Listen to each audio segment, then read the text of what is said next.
IBPS PO examination देने जा रहे हो आप सभी। क्वांटिटेटिव एप्टीट्यूड और रीजनिंग का पिछले साल का ट्रेंड एनालिसिस हमने देख लिया है, समझ लिया है उन दोनों का बिहेवियर। अब बारी है इंग्लिश लैंग्वेज को समझने की। तो कंप्लीट सेशन देखिएगा, समझेंगे कि इंग्लिश ने कैसा बिहेव किया था पिछले साल, क्या अलग होता है इंग्लिश में, क्लर्क एग्जामिनेशन और पीओ एग्जामिनेशन में क्या अलग होता है, क्योंकि ये पहला ऐसा पीओ का एग्जामिनेशन होगा जिसमें आपको इंग्लिश फेस करनी है। अभी तक आपने नहीं किया इस साल, तो फर्स्ट टाइम फेस करने जा रहे हो पीओ लेवल में। देख लो कि क्या कुछ पूछा जाता है, किस तरीके से, किस लेवल का पूछा जाता है। लाइक कर दीजिएगा सेशन को। लास्ट सेशन रीजनिंग का जिसपे मैंने 800 लाइक्स के लिए कहा था, कंप्लीट कर दिया आप सभी ने, थोड़ा सा बचा है बस, वो भी कंप्लीट हो जाएगा। सो इस सेशन को भी लाइक कर दीजिएगा ज़्यादा से ज़्यादा, और चैनल को सब्सक्राइब कर लो, क्योंकि ना काफ़ी सारे स्टूडेंट्स तक नोटिफिकेशन नहीं जा पा रहे।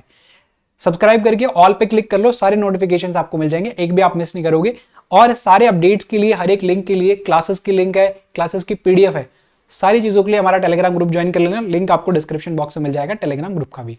आ जाओ, अब मैं देर नहीं करूंगा, सीधा आपको बताता हूँ इंग्लिश लैंग्वेज ने कैसे बिहेव किया था। तो अगर आप स्क्रीनशॉट लगाना चाहते हो तो एक बार आप स्क्रीनशॉट लगा सकते हो, यहां से आपको क्लैरिटी हो जाएगी और आपके पास में डेटा रहेगा कि कहां से क्या पूछा गया था। लेकिन अब बारी आती है एक्सप्लेनेशन की, अब बारी आती है वो चीजें पिक करने की जो एग्जामिनर ने पिछले बार रखी थी। देखो, इंग्लिश लैंग्वेज 2 हिस्से में आपको करना है। क्वांट को मैंने 3 हिस्से करवाए, रीजनिंग के 2 हिस्से करवाए, इंग्लिश के भी 2 हिस्से करवा रहा हूं। पहला हिस्सा है कॉम्प्रीहेंशन, रीडिंग कॉम्प्रीहेंशन का, और दूसरा हिस्सा जो है मिसलेनियस टॉपिक्स का है। तो पहले समझेंगे रीडिंग कॉम्प्रीहेंशन, बहुत बड़ा पार्ट होता है। 30 सवाल होंगे जिसमें से लगभग 10 सवाल आपको रीडिंग कॉम्प्रीहेंशन के देखने को मिलेंगे, बाकी जो टॉपिक्स हैं वो 5-5 क्वेश्चंस के होते हैं। तो सबसे पहले समझते हैं हम आरसी को, आरसी ने कैसा बिहेव किया था। देखो ध्यान से समझना, रीडिंग कॉम्प्रीहेंशन फर्स्ट शिफ्ट में, सेकंड शिफ्ट में भी, थर्ड में भी, फोर्थ में भी ऑब्वियसली आएगा, इसके बिना इंग्लिश का पेपर होता ही नहीं है। ये क्या लिखा हुआ है 8+2, ये 8+2 आप समझ पाए। सबसे पहले तो ये समझो कि आरसी जो था वो किस पैटर्न का आरसी था, क्या वो स्टोरी बेस्ड था, क्या वो आर्टिकल बेस्ड था। तो आईबीपीएस पीओ में पिछले साल जो क्वेश्चंस आए गए, या फिर पीओ एग्जामिनेशन में जितने भी सवाल आते हैं ना आरसी से, वो सारे आर्टिकल बेस्ड आते हैं, ये बात पक्की है। बहुत रेयर होता है कि आपको स्टोरी बेस्ड मिल जाए, बाकी आरसी में हमेशा आपको एक आर्टिकल मिलेगा, और आर्टिकल में भी डेटा बेस्ड होता है, डेटा कंपैरिजन, किसी भी एक एरिया के ऊपर सर्वे किया गया है ना, उस टाइप के जो आरसीज है ना वो बहुत ज्यादा पूछे जाते हैं। डेटा दिया जाएगा, उसके साथ में सर्वे की रिपोर्ट दी जाएगी, है ना, ऐसा डेटा होता है ना, वो वाले डेटा के ऊपर आर्टिकल बहुत ज्यादा आते हैं इंग्लिश लैंग्वेज में पीओ के एग्जामिनेशन में, ध्यान रखिएगा। तो पिछले साल हर एक शिफ्ट में वो आर्टिकल बेस्ड ही था, और उसके साथ में डेटा यूज किया गया था, सर्वेज का जो डेटा होता है ना वो सारा का सारा इस्तेमाल किया गया था। ये 8+2 क्या है, ये 8+2 है कि 8 सवाल तो डायरेक्टली रिलेट करते हुए हैं आरसी से, डायरेक्टली आरसी से रिलेट करते हुए, वहां से आपको पढ़ना है, रिलेट करना और आंसर करना है। लेकिन 2 सवाल हमेशा और हमेशा ना सिनोनिम्स, एंटोनिम्स इनके पूछे जा रहे हैं। 2 सवाल हमेशा पूछे जा रहे हैं इनडायरेक्ट क्वेश्चंस, मतलब कि आपको सिनोनिम पता होना चाहिए, एंटोनिम पता होना चाहिए, मीनिंगफुल वर्ड पता होना चाहिए, इस तरीके के सवाल। तो ये 2-2 क्वेश्चन हर एक शिफ्ट में पूछे जा रहे हैं। तो 8 सवाल तो पक्के मान सकता हूं मैं आपके यहाँ पे, क्योंकि वो डायरेक्टली डेटा को रिलेट करेगा। ये 2 सवालों में कॉन्फिडेंस अगर नहीं आएगा, ये 2 सवालों में आपको लगता है कि सवाल आपका गलत हो सकता है, अवॉइड कीजिएगा इसको अटेम्प्ट करना पहली बार में। अगर आपको लगता है कि हाँ यार मैं कनेक्ट कर पा रहा हूँ, कहीं ना कहीं मेरा दिमाग मुझे याद दिला रहा है कि यार ये वाला ऑप्शन करेक्ट है, या मेरा ग्रामेटिकली मैं थोड़ा सा स्ट्रांग हूँ, ग्रामर वन में मैंने मेरी लगाई, कई बार मिसिंग वर्ड भी आ जाता है ना, कि पूरा पैराग्राफ है उसमें मिसिंग वर्ड है, उसमें कौन सा वर्ड जो है वो यूज किया जा सकता है, मीनिंगफुल वर्ड कौन सा यूज किया जा सकता है, या उसका सिनोनिम बताओ या उसका एंटोनिम बताओ। तो अगर वो ग्रामेटिकल आप एकदम करेक्ट बता सकते हो तब आप उसको अटेम्प्ट करना। तो मैं ये कहूंगा कि डायरेक्ट अगर क्वेश्चन आ रहे और आपको नहीं पता है, रिस्क लेने की जरूरत नहीं है, सीधी सी बात है। बाकी के जो 8 सवाल हैं, इन 8 के 8 सवालों में से 6 से 7 सवाल निकालने की कोशिश करो, और विद 100% एक्यूरेसी के साथ में। ओवर अटेम्प्ट नहीं करना इंग्लिश लैंग्वेज में, ध्यान समझिएगा। ओवर अटेम्प्ट कहां होते हैं पता है, या तो जीएस सेक्शन में होता है या तो इंग्लिश में होता है। इंग्लिश लैंग्वेज में थोड़ा ज्यादा हो जाता है, क्योंकि यहाँ पे हम फीलिंग्स पे कई बार क्वेश्चंस को सॉल्व कर देते हैं, वो कभी मत कीजिएगा, ठीक है। तो आरसी आपके पास में लगभग 10 क्वेश्चन हर एक शिफ्ट में आएगा, आर्टिकल बेस्ड होगा, ध्यान रखिएगा, स्टोरी बेस्ड नहीं होगा।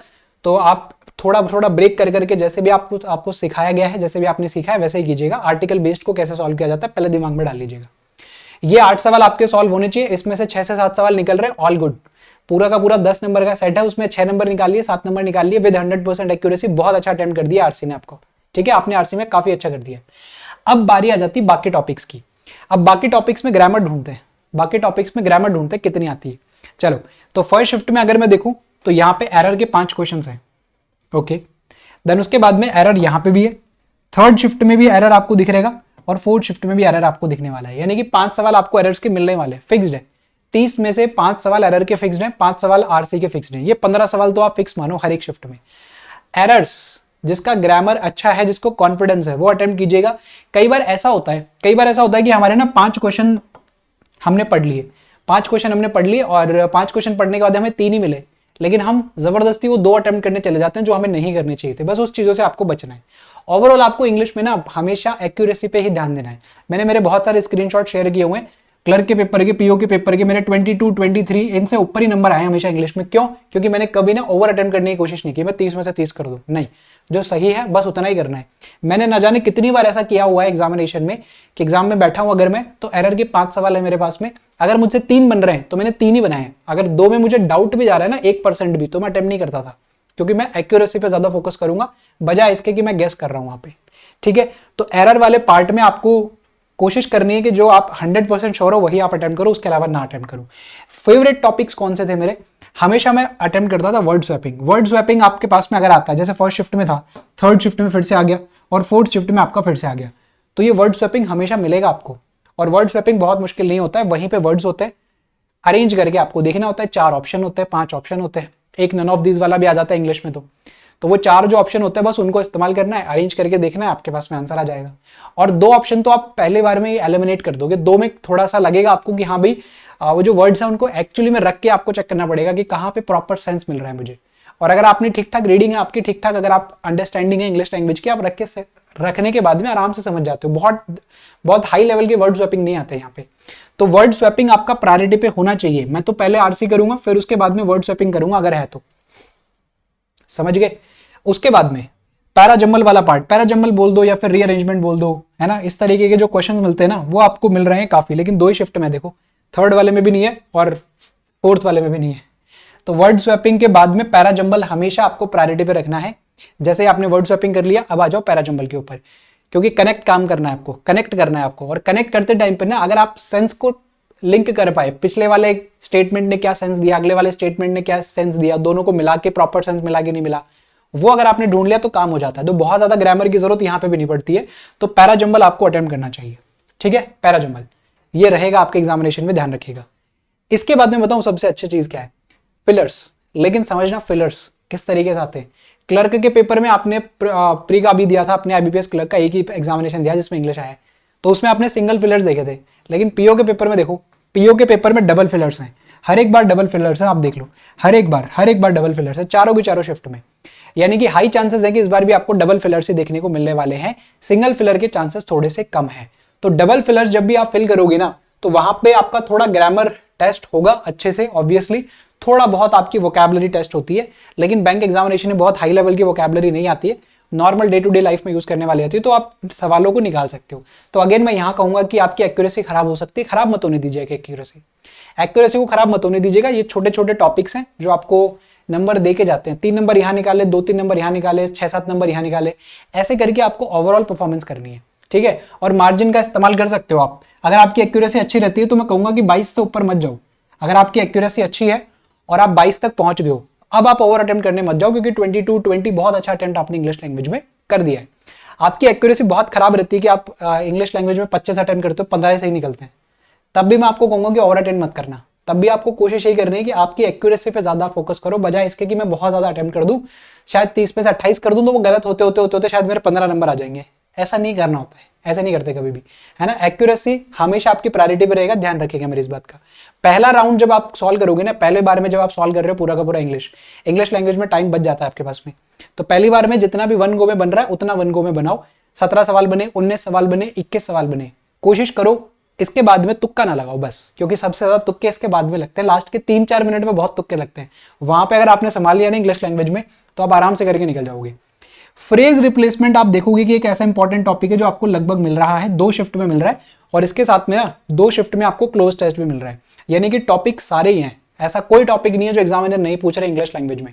टॉपिक आपके पास में सारे के सारे हैं, बस थोड़ा ज्यादा जो एग्जामिनर के फेवरेट्स हैं वो है आरसी, हमेशा आपको शिफ्ट में मिलेगा।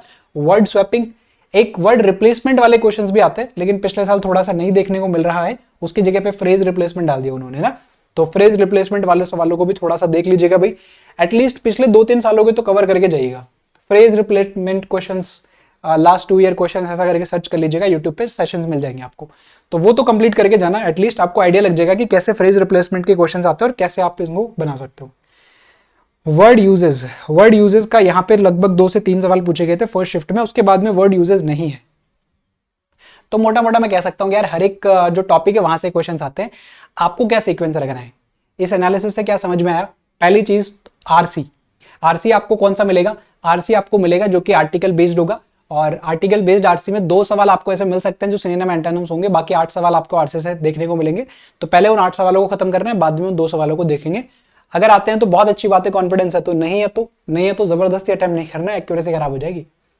फिर उसके बाद में वर्ड स्वैपिंग कर सकते हो, उसके बाद में आप पैराजंबल कर सकते हो। वर्ड स्वैपिंग पैराजंबल अगर आपने पूरा निकाल लिया, लगभग 6-7 सवाल आपने आरसी से निकाल लिए है ना, और पैराजंबल आपने पूरा कर लिया, ऑब्वियसली वो पूरा हो जाता है।